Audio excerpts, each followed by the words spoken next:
I need to add some pipe. Ayala, and actually everyone give me a give me a, I'm gonna say perception, but if you have an Arcana bonus, add your Arcana bonus as well. Ooh, I am +2 to perception. That's nice. Nat 1. All right. Oh. I don't see anything. You're just looking in the hole. And what did you get? Me? 21, 21, 21, And, Ayala, 21. 14. 14. All right. So a few moments after you've discussed the finer workings of your stonework, you feel, those of you that did anything above a 1, you definitely feel like a shift in like the just the natural power that is happening around, just normal, especially in the druidic sense of life and death, growing things, and you definitely feel it had a lot to do with breaking whatever magic was happening on this stone. I have made a disturbance in the force. Yes, there's definitely a disturbance. And I helped. Your beer is gone. That's what it was. I'm gonna point out what a nice day it is. It's a Brother, you have to go up to Frank, and it is a very nice day. Frank took the beer. Oh, he's in So, actually, Mako, what? So as the rest of you are kind of like, that feels a little weird, and you kind of just feel that spine, the tingle in your spine, and you're trying to figure out what your spidey senses are trying to tell you. Mako, you do look over, and you just happen to look down the lane, and you see 2 guys carting your beer, and you're like, hey! And then you see 6 skeletons come out from behind a crypt and jump them. Right. That's karma. Take that, Frank. Do we know yet? We should go maybe help those guys. But do we 3 in the pit know yet? But you definitely feel the disturbance in the force. Mako is the one standing up top who looked out and went, hey, my beer. Oh, if only we had a cart full of beer. I'm gonna watch for a moment. Okay. Well, these 2 people who definitely were really only here in the cemetery during the daylight hours to perhaps leave a bottle of whiskey for a friend, were perhaps maybe like, oh, we just found 2 barrels of wine, which we will just 2 barrels of beer, which we will just have a good time with. These are not adventurers. These are not. These are just regular people. It's Frank. Who's with him? Who's with Frank? One of them is instantaneously run through. Oh yeah, natural 21 on that one, and just the skeleton just comes up with a rusty sword, and they didn't even see him. They thought it was a statue, and the skeleton just. Hey guys. The other one was like pushing the cart, and he's like, "What the?" Yeah! And kind of throws the cart in front to try to hit the other skeleton, one of the other skeletons, and let's see if he does. I'm gonna start trucking over that direction. All right, it's a good distance. Guys, we gotta help out some idiots who tried to steal our beer. So Mako takes off. You guys are in the hole. You're like, what? Ayala, can we get a ride up? So first I help Kazoo up, and I just let her climb up. Okay. And then I climb out of the hole and pull Mochen up. All right. That'll take you a moment. So Mako, are you booking it over there? I'm booking it. All right. Well, one of the people pushes the cart into one of the other skeletons, taking the skeleton by surprise and actually pinning it underneath the cart. Cool. before he takes off running with the 3 other skeletons in close behind. I'm sorry, there were 5 total. So one's pinned under the wagon. The other one attacked his buddy and just ran him through on the first shot. Oh. So he is being chased by 3. I hope that wasn't Frank. Josh Rothwell says he got a 12 initiative. I got a 12. Josh, you're still making it there. Frank's dead. Oh, the comments are going crazy. Oh man, I can't even see the comments. That's too good. Oh,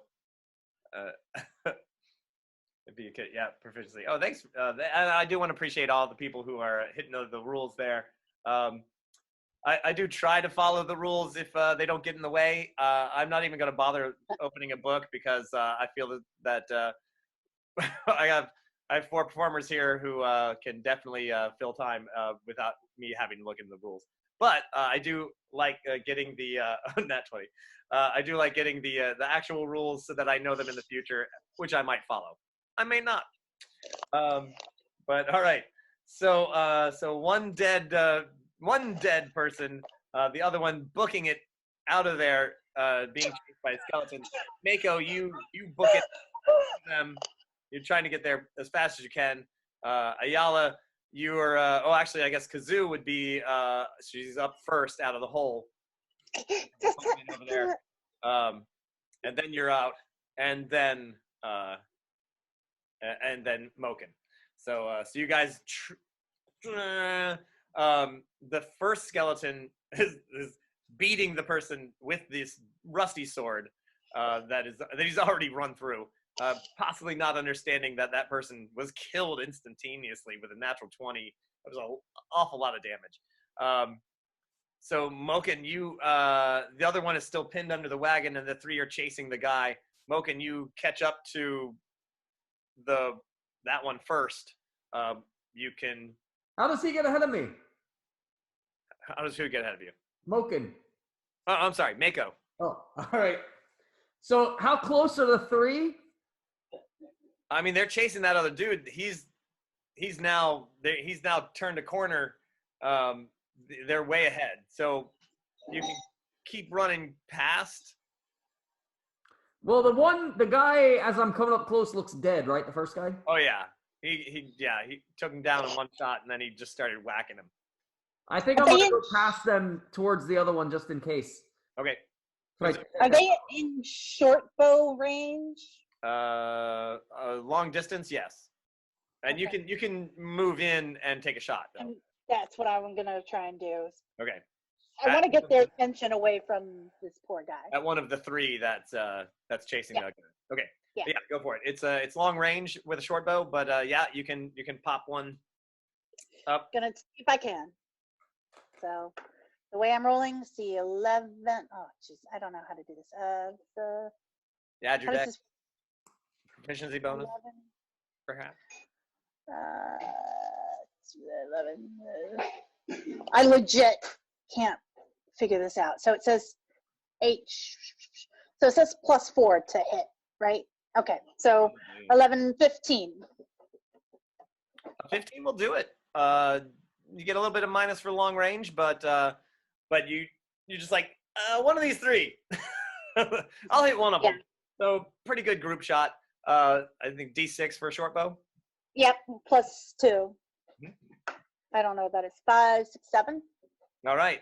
At the longest range, you let that arrow fly, and it lobs up into the air, comes down, and pop, smacks that skeleton, jarring it, stopping in its tracks. The skeleton trying to figure out what just happened, and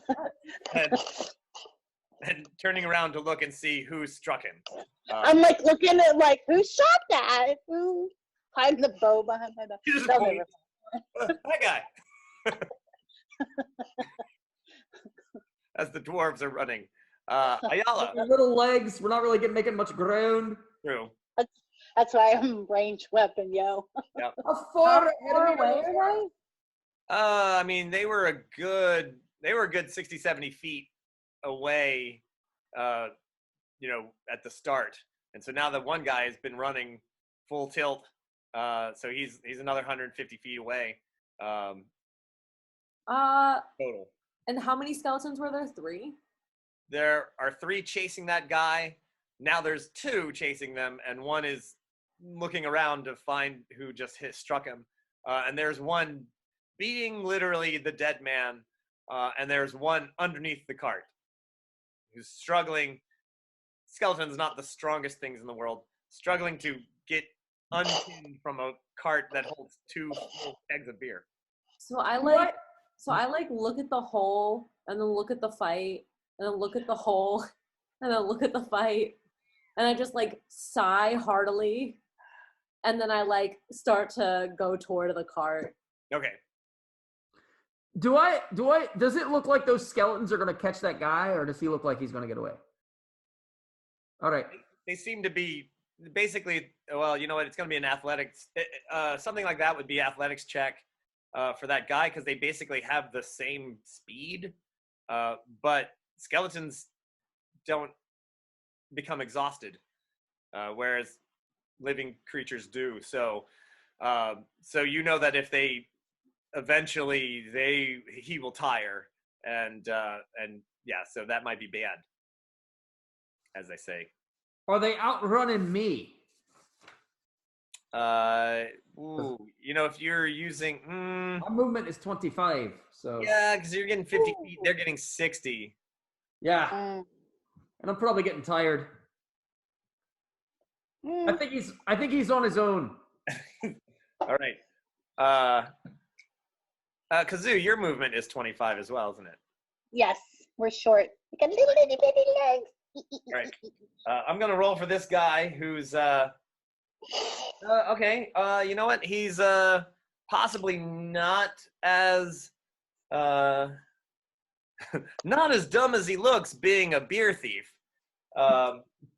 Okay. He you know, he's booking it as fast as he can. He sees a small crypt and leaps to try. It's not a giant and tall one, but it is tall enough. He leaps up, makes an athletics check, and is able to grab the top and pull himself up on top of the crypt as the 2 skeletons, not known for their jumping skills, attempt to whack him as he gets up there. No, a 2 and a 7.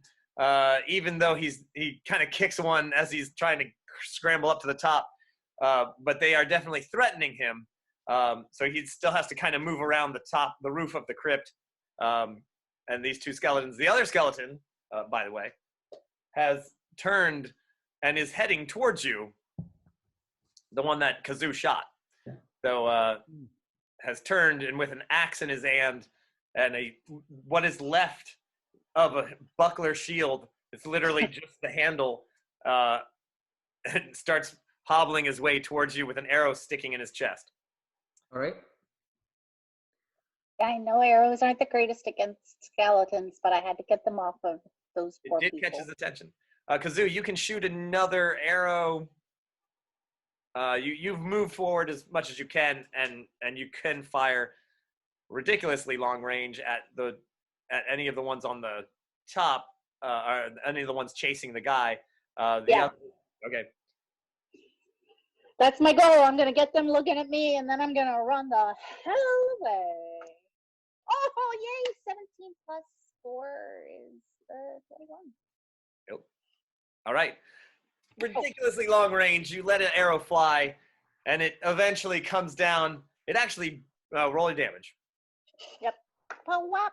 4 plus 2, so 6. All right. So it actually bounces off the crypt, hits the skeleton in the face. Pink. It was it was super long range, but you still actually managed to hit the area. And it wobbles around, not attacking the guy for a round. So Mako, you'd be first. Mochen, you're coming up behind. So Mako, Mochen, you would be coming up on that first guy who is dead and being repeatedly stabbed. the cart, the whole wagon situation. Yeah, Mochen, and you are muted, by the way. Or no, you're unmuted. There we go. So, There we go. All right, so I'm at the cart right now, yes, and the guy is still there being stabbed. yes. Batter up, baby. All right. All right. 20. Oh, yeah, that hits. All right, cool. Boom. The skeleton is not paying attention at all. All right, I'm swinging at his head. Kalonk. All right, and then 8. That will do it. This skeleton hammer just rips right through him and collapses onto the ground. Let's see, Ayala, you are. And then I start running again. All right, you're coming up on this scene of Mochen smashing the skeleton that was stabbing the guy. There's still a undead, unliving skeleton pinned underneath the cart, desperately trying to claw his way out from underneath, but to no avail still, because I cannot roll for crap tonight, apparently. Our favor. So I would like to go to the one pinned under the cart, and I'm just gonna like go for a butt cap shot on it. But I also want to like look to see if I can figure out where the skeletons came from. Okay. I'm just like looking around. Sure. So You can do that as a bonus action, so you can take. Yeah, I'll roll the hit first. You get advantage on it because it is pinned. Sure. Yeah, so that's like a modified 22. Yeah, you just Yeah. pow, put that skeleton out of its misery. Its skull shatters, and all of its other bones just stop moving and collapse. Sure. Bam, bam, that's all taken care of. The one is, so Mako, you're coming up on the one that is shot with an arrow, and it's coming towards you. How far is it to the guy who's up on top of the It's another 50 feet. If you're running and using dash to get there, and you can easily actually go around the skeleton that's coming towards you. That's what I want to do. All right.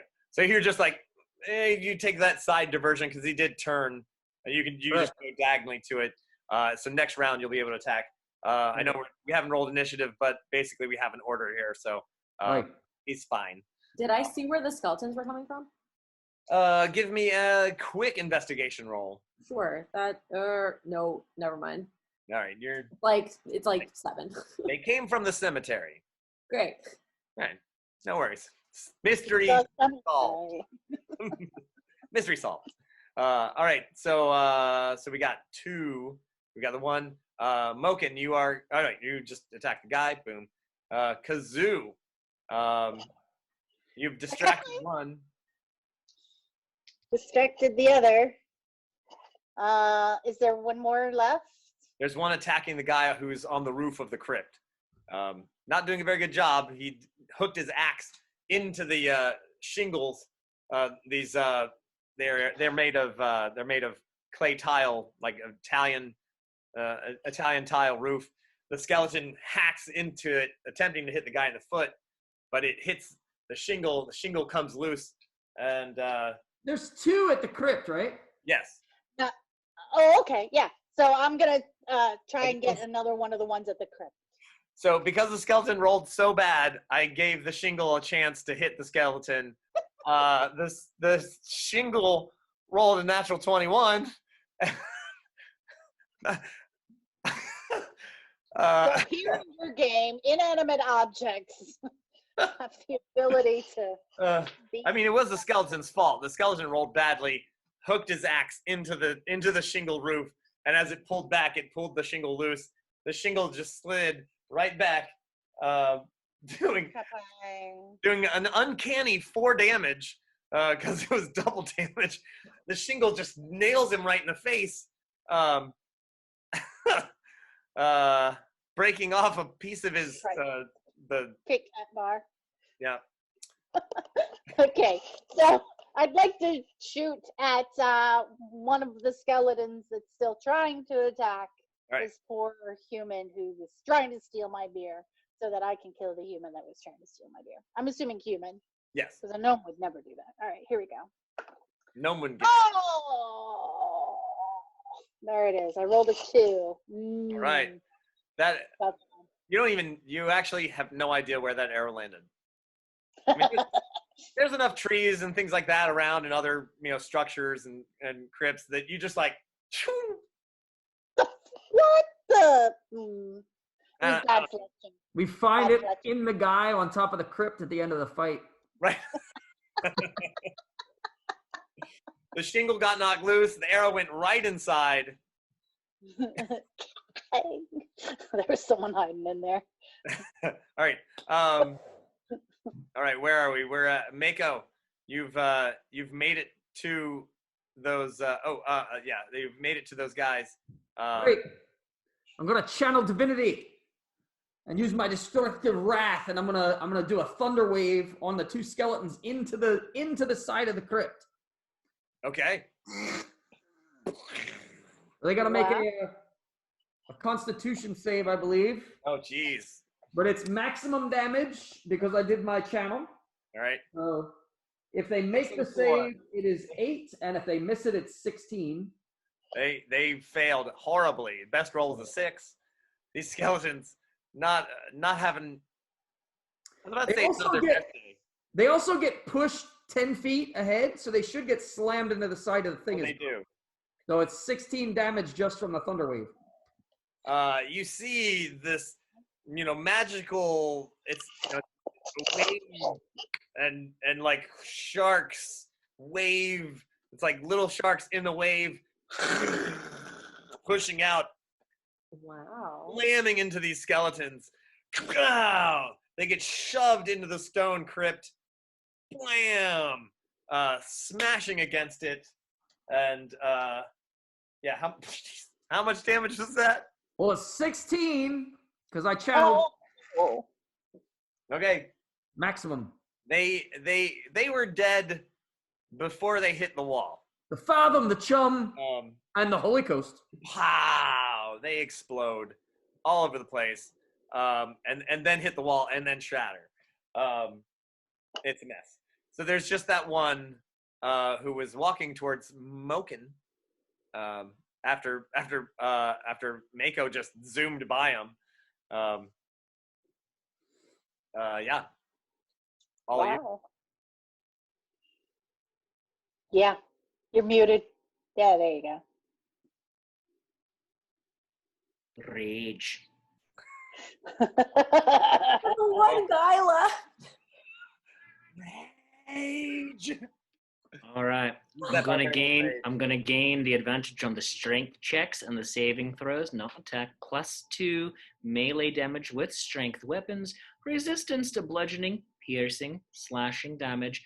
I cannot cast concentrate on spells while raging, but I have no spells anyway. I don't really care. My rage ends early if I'm knocked unconscious, or if my turn ends and I haven't attacked a hostile creature since my last turn or taken damage since then. I can also end my rage as a bonus action. There's only one left. Rage! He's gonna kill the hell out of that last one. I like this. All right. So I get an extra +2. So that will be. Hold on one moment. Math. Sorry.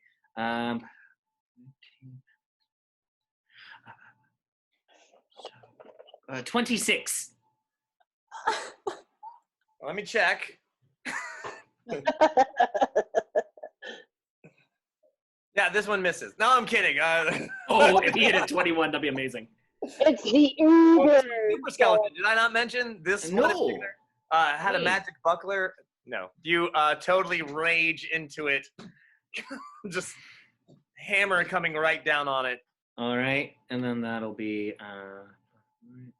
so 10. I hit him for 10. Yeah, you lay him out and Yay. load this skeleton. All right. Actually, you know what? Actually, though, I'm just gonna roll because he is the last guy. I don't want you to have to rage on.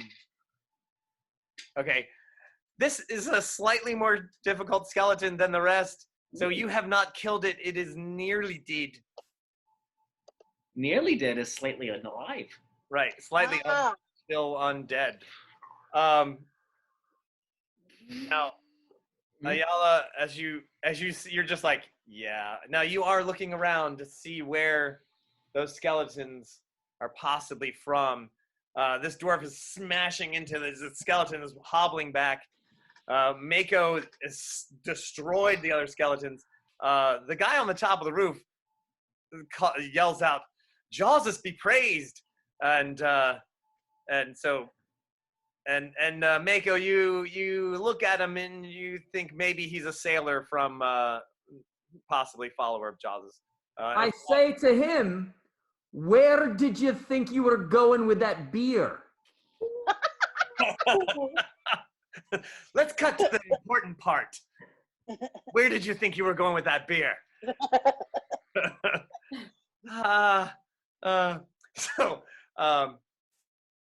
Kazoo, you shot the arrow.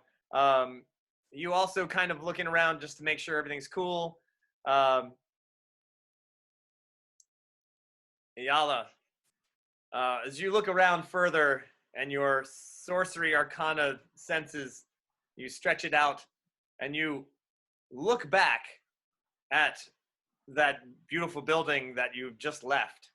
And you do see that all of those ancient stones have now begun to glow. Oh. Except for the one that you wrecked. That one, not glowing anymore. And you're like, ruh-roh. And you see the beginnings of arcing energy, like one of those plasma balls. Oh yeah. And it's not. They're like starting to arc. They haven't reached whatever it is they're reaching for. But you definitely, with your arcane powers, you definitely can see that there is some sort of with dome action all over that. And it's just starting to tingle and form, except for that one stone that you knocked out of commission. It is not, and you can definitely feel the little bit of a hole in that section. So, who's in favor of destroying historical artifacts? Have I completely destroyed my skeleton yet? You will next round, I'm sure. Oh, all right. The skeleton does get these skeletons. Oh, and I think there's only been one person has been hit this entire time, and still continues to only reach one hit because that skeleton got a total of a 10. So it tries to swing the buckler at you, and the buckler flies out of its hand. These skeletons not having a good day. So before Mochen destroys this skeleton, what is everyone else doing? Go ahead. I'm sorry. I secretly want to shoot that last hit point out of that skeleton with my bow and arrow if I hit it. I mean, you have a shot at it. All right, I'm going to give it a shot. Distance. Yeah, I'm going to try. The one Mochen was attacking? Yes. So I rolled an 18 plus 4. What do we got there? 22. So it'll hit. You're like, make sure that you don't hit Mochen. You plop it out just a little bit, which is just enough to literally put that arrow right through its eye socket, spinning the head off of the skeleton, and spins into the air. I am so sorry. And the skeleton, without its head, just and starts to go down. Mochen, you may strike it as it's falling because of rage. In your heart, you know it's already dead. But is the head flying anywhere close enough for me to just basically hit it like a baseball? You could take a step and get it for sure. Oh, let's go. Okay. I mean, I didn't know he was raging. 26. Yes! You take a step. Of course, That's my brother! Not incurring any attack of opportunity on the already dead skeleton. The head flying in the air, spinning. You step in and pop that skull, and it is a homer. Yay! Boy. Oh, wow. Yeah.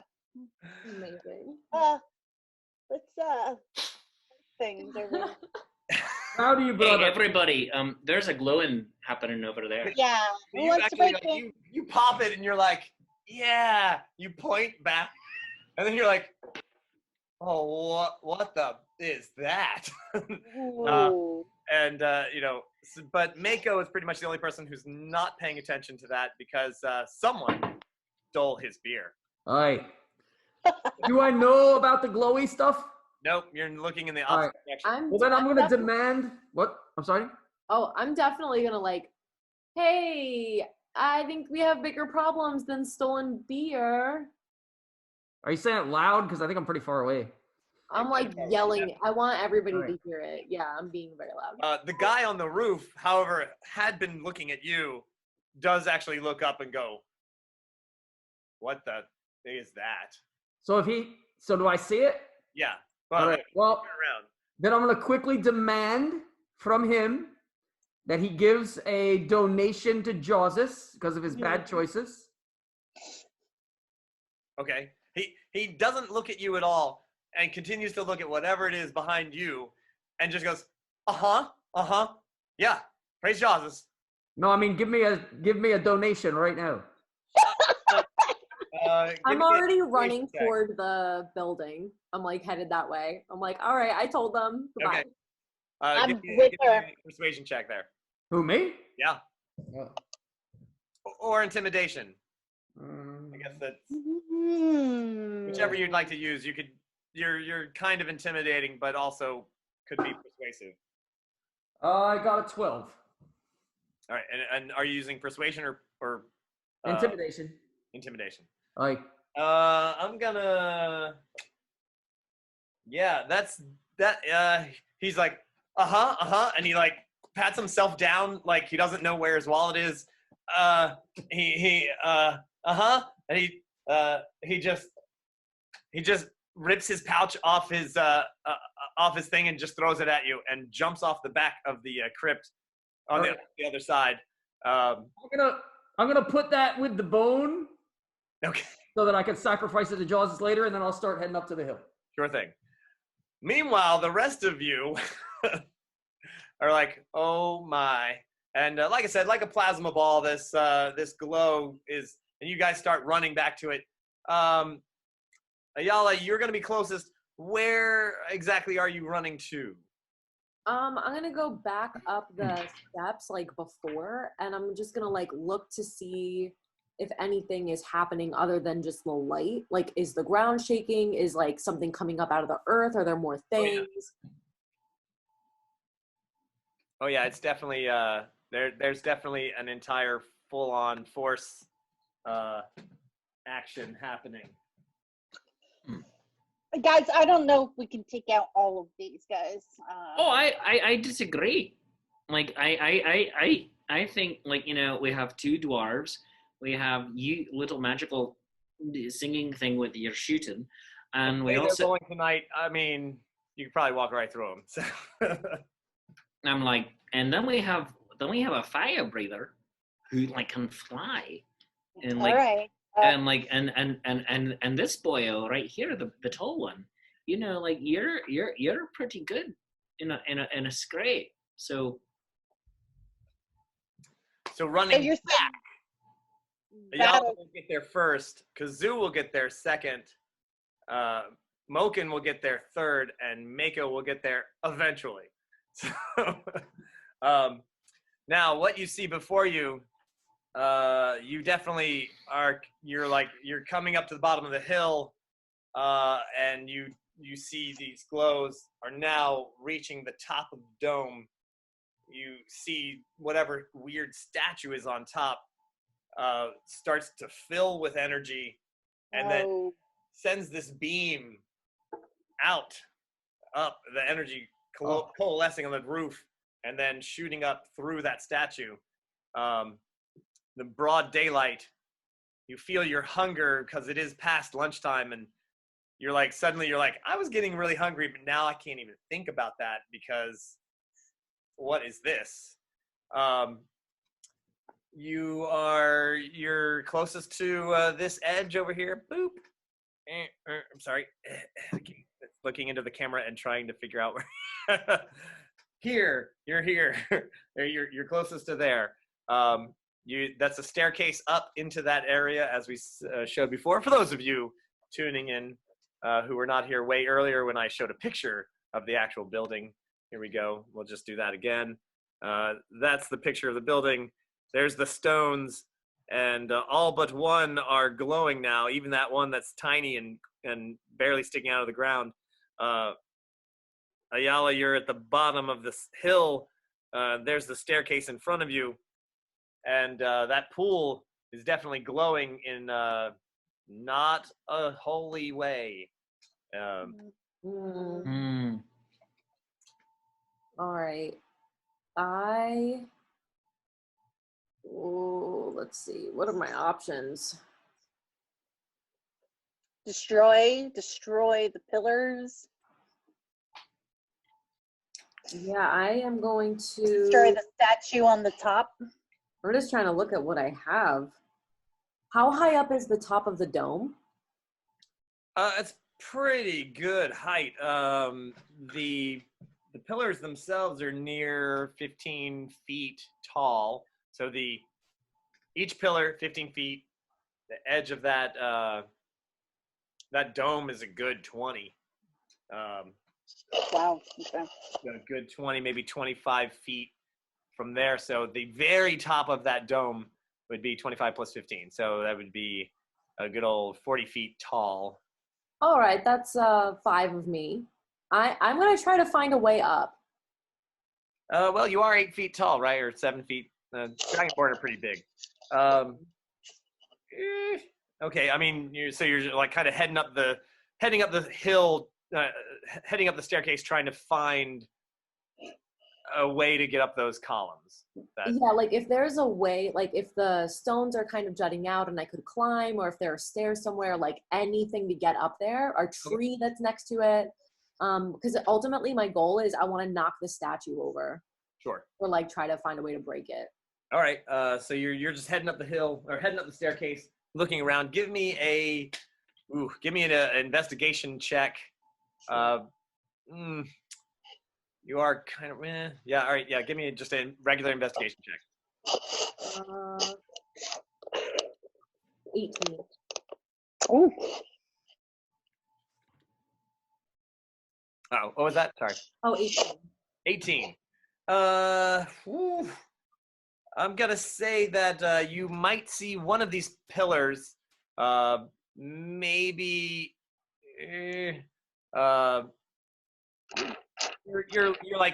You're getting closer to it, and maybe at this distance, maybe a particular pillar. I'm gonna say the second one to your left. All right there. Is in rougher shape. Maybe something happened to it in the past at some point. Maybe somebody hit it with a lightning bolt, and it's got a little bit of roughness to it that you might be able to climb up in an effort to get to the roof. That is the only thing that you can see right now as a possible way up. All right, I'm gonna like go over to that, but in the meantime, I want to yell to Mako, like, if you have holy water, throw it in the well. Ooh, nice. All right. That's where that's your turn. Kazoo, you see this all happening?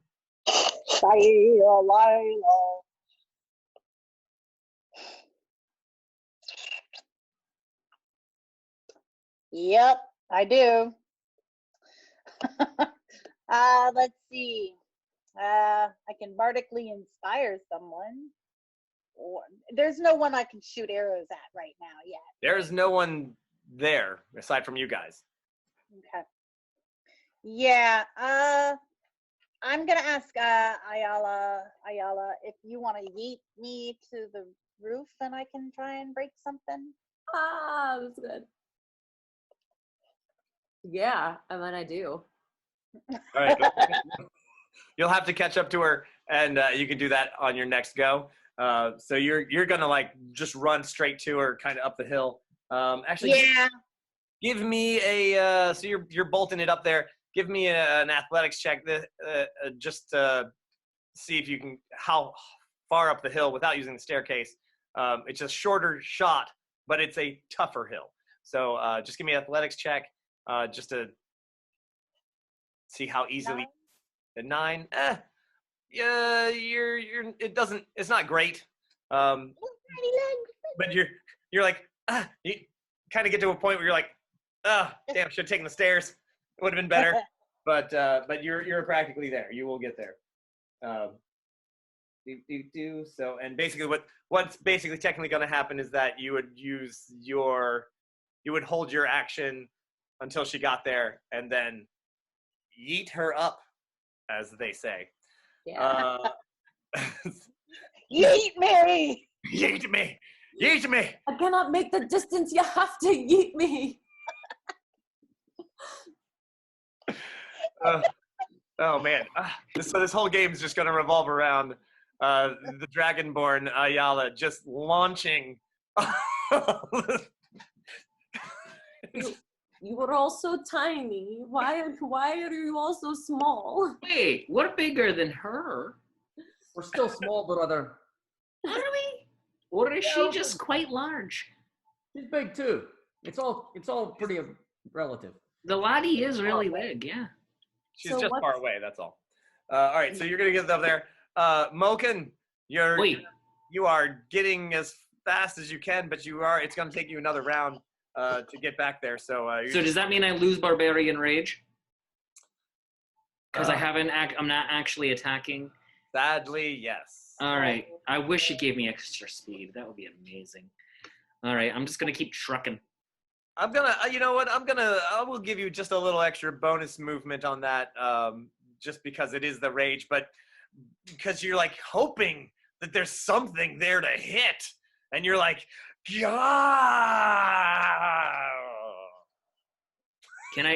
when I get there, can I take out my rage on some of those plinths? Like you know what? Tell you what, you can definitely, one of those little lions that's right here at the bottom. Yeah. Yeah. And just start smashing as I run through. You can totally just be like, all right, I smash. I'll give it to you. Go for it. Tell me how you do.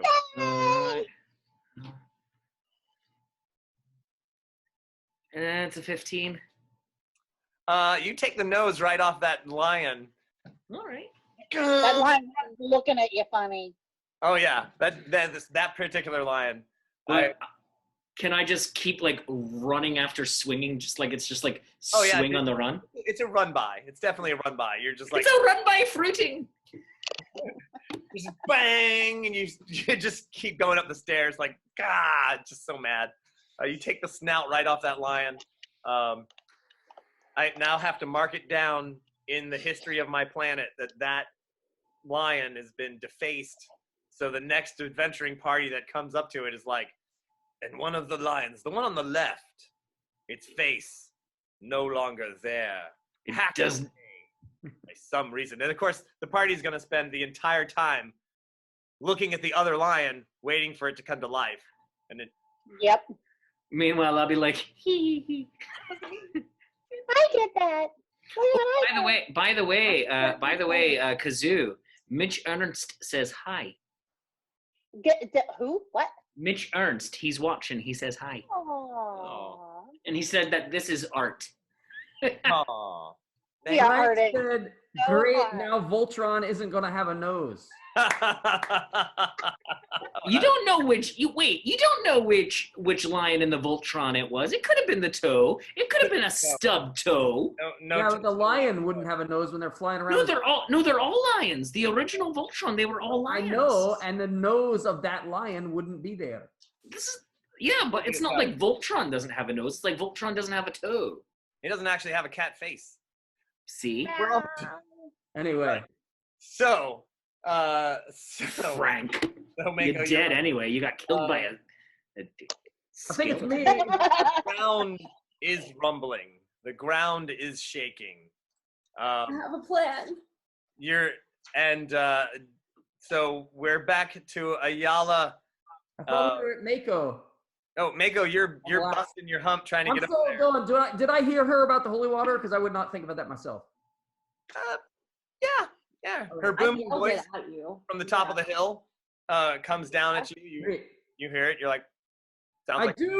I do want to make a note that I absolutely am thinking about the fact that I am hungry. And I will don't think it's escaped me. Do you remember that long ago you vowed never to die hungry? I did. Because Jawsus is your witness. That's right. I will frenzy. Big fish eat little fish. Oh, frenzy. All right. I have a plan. I'm ready. I'm hype right now. All right. So as Kazoo is like getting to me, I'm going to use my wild shape to turn into a giant spider to scale the building. Oh, all right. Oh, the fathom, the chum, and the holy coast. All right. Yeah. So wait, are you gonna yeet her or are you putting her on your shoulders, sir? I want her to ride me up the building. Get to ride a spider. This is awesome. Oh my gosh. I do have giant spider miniature. So think about your next move. I didn't bring it because I had all the miniatures planned. But it's in the other box. I know exactly where it is. So because we only have about 10 minutes left. So but I'm gonna get it. I'm so excited. Oh man, you know I'm gonna write a song about this. Yes, please. Spider. She's a dragon spider. Dragon spider. She gonna eat me. She gonna eat me. Dragon spider. Oh. Okay. I'm gonna pin this real quick because you guys should see this. So I have two flavors of giant spider. I have pretty, like vaguely garden spider. Mm-hmm. Ooh, very nice. Very nice. But then I have, and I mean, this almost is a wolf spider. What? Oh yeah. And for you, of course, this would be made of gold, because it would be like the gold dragon face on the spider. And nice. That is magnificent. And yes. If this is something you intend to do in the future, I might have to repaint this one so that I give it a little gold flavor. So you'd be like, "This is me." So, I love it. Yeah. So just so you know. That's a brilliant move, by the way. It is a brilliant move. It will be epic song sung. So replacing your normal miniature. So gnome, instead of getting flung, your friend, the gold dragon, turns into a giant spider. I did not know she could do that. With gold shimmering face, a giant wolf spider, but dragon spider? I am loving this. So you're pretty sure it's her. And it's not trying to eat you, so you're also pretty sure that gestures to get on the back, which I do not hesitate because it's a dragon spider. So you just leap on board. Fantastic. All right. And then you held your action. So you turned to think. So you begin to climb up the column, which you easily do as a spider. You're like, hey, this is ridiculously easy. Like, I've never had an easier time. Oh, I have extra legs. Yeah, and I could just double movement my way up there. Yeah. All right. Zing. All right. So, Mochen, what you doing? Am I close enough? Well, first off, I have to admire that my friend is now a spider, because I didn't see that coming. And, and I use the term friend loosely because I just met these people like True. 45 hour. minutes ago. Like, seriously. Last night. Yeah, so it's like, well, that's something you don't see every day, but then, none of this is. But then, and then I'm wondering, can't we just have like a quiet adventure every once in a while? Like, just like, no, but then who would sing that song? But then finally, what else is there for me to smash? As you look around, you notice that, I'm going to put this a little forward here as well. I'm going to pin this now because you see some stuff. So now, you see those 4 little things on the ground there? Yeah. Oh, yeah. So before, you had failed your stone carving check and did not notice that there were 4, and those are flat in the ground stones that were actually grave covers. Now those were flat in the ground and they were hard to detect, which you also sadly, and I was giving you such an easy roll, but as a dwarf you actually didn't spot them at all. So Sorry. yeah, I was really thought that was going to be a big clue, and we skipped right over it. So Well, those guys stole our beer. Seriously. they did. Yeah.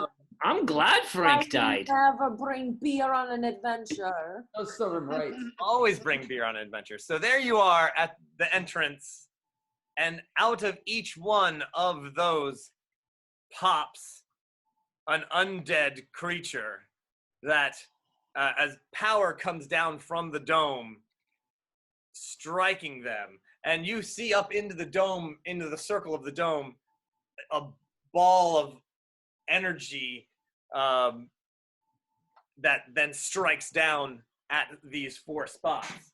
And they come out, and they don't look anything like those crappy skeletons you hammered earlier. They definitely look like they are of a horrible nature, of possibly more powerful. I'm going to say definitely more powerful. And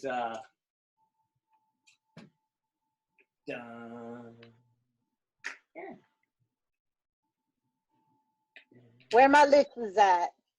These are all my liches. all my Liches get stitches. liches can't really get stitches. I'm so proud of my brother. Look at him.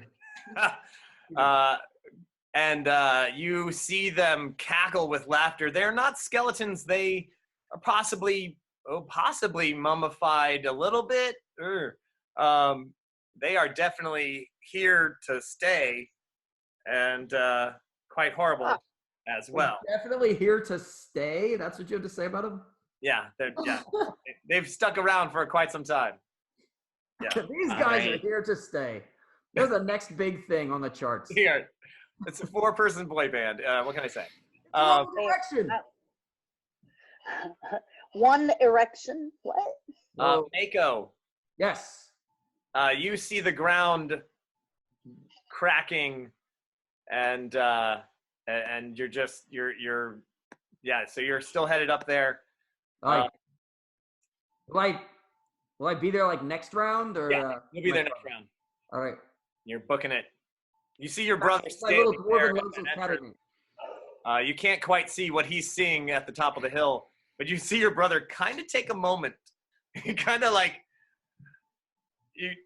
that posture of, I'm gonna hit something. I'm just not sure what I'm gonna hit yet. Right. It doesn't actually matter. Everything falls down. So Mako, you're just gonna keep rushing up, huh? I'm heading up that direction. All right. When do I You get said to the ground was cracking. I'm still looking. Is there something coming out of it? It's dirt, so it's kind of it's shaking. Clumps of dirt are falling back and forth. Nothing visible quite yet, but I'm gonna keep looking as I go to see if anything's coming out of the ground. sure thing. All right. But I Now, gotta get up there to protect my brother and my friends. All right. When do I get to hit? When? Oh, very soon. Ayala, with your very fast spider speed, you make it to the top of the hill. To the top of the dome. And you look out, and you see a very strange thing coming your way. Or coming up from the other side of the hill. It is a chariot of sorts, and it's being led by two very, very large, pustulent rats. I mean very large, like about the size of lions. And they are pulling a very weird-looking chariot that looks kind of like this, but with the top removed. And in that chariot, you see two people. One, I'm sorry. You see one person. You see one person. And give me a perception check. I'm up there too. Any chance? Well, you see all of this. You're like, what? What is this? You see someone who looks vaguely wizard-like. What did you roll? 21. Yep, 21. I didn't roll a natural 21. Mine wasn't a natural 21 either. You see someone confidently managing this skull chariot, which, by the way, does not have wheels. It is hovering over the ground, levitating. And this person that you see glimmers metallically. Their magenta cape flapping behind them. It is, with your 21 that you rolled, I was going to say you didn't quite recognize them at first. Maybe you didn't believe it. You still really don't believe it. But it is your old friend. Your old friend, sorry, here. Valdris Barkscale, proper dragonborn, who has all of the makings of a necromancer, especially with their sweet ride, who had gone off to wizard school at Magmount University. Magmount University's patron of Nat21 games. Had gone off to become a wizard, but you had no idea that wizarding could possibly lead to necromancy. I've heard it. It's a gateway. It's a gateway. Absolutely a gateway. It's a gateway magic. Aye. Yeah. You stand there atop the dome, seeing your former friend, you haven't seen them in years, riding up from the bottom of the hill, the backside, over here. You can see them from the top of the dome from which you stand. And as they're riding up, boop, there's their rats. Pustulent rats. Your spider mouth falls open, and you cannot believe that your former friend, who wasn't evil the last time you checked, is now some sort of extremely powerful necromancer who seems to be cackling and looks up at you, and you can tell by her face that she's not expecting a giant spider being ridden by a gnome to be here at this moment in time. Hey, guys. It's a day of surprises for everybody. It's truly a day of surprises for everyone. Yeah. And that is where we're going to end it here tonight. Oh. Dun, dun, dun. Nat21 Adventures. Oh. I'm gonna say Tune in next time, boys and girls, to find out, will the spider and the necromancer come to terms? Or will they fight about Craig, that guy back in the dorm room? I'm gonna suggest to the party that we make a break for it because we've wandered into a higher level dungeon. This Like, zone is out of our. This pay is grade. Way this out is- of my pay grade. this is seriously part of somebody else's adventure. This is like a 6th to 8th level game. Get out of here, guys. Yeah. Your friend Valdris. Oh, I didn't even get to man. So I thought we were going to be able to have a little bit more time and actually have a little conversation with you guys. But I have to give you this one because on the side, tell you what, on the side of her chariot, she has written Valdris Darkscale. Oh. Her name was Valdris Barkscale when she went off to wizarding school 4 years ago. Oh, no, she It only did. took 4 years to become a wizard? Well, she did the She was already, fast she track. went to university. That was the Right. She already had the undergrad. Yeah. Yeah. She had the undergrad. She'd already been taking night classes. All right, Yeah. cool. I get That's it. why she turned into a necromancer. Man. The quick and easy way. Night classes. You can't believe it yourself. Yeah, she had braces on her dragonborn, and now she's smooth. She's smooth and sweet. Man. My you- girl Valdris. You're stunned. The camera pans from her to you as you sit there on top of the dome, and Kazoo trying to egg you on, maybe to retreat, maybe to move to the side, but you just stand there transfixed. You cannot The believe. final moment, I just want to pop out of my wild shape spider, and I just want to hold up my arm and Friendship bracelet that you. Oh! and I just hold up my arm with the bracelet. From Magmount, when you visited as young dragonborn children, the guy at the tourist shop told you that these bracelets had been forged in the lava itself. This is actually a Lava rock? lava rock. I have one. Yeah, my wife made me a lava stone.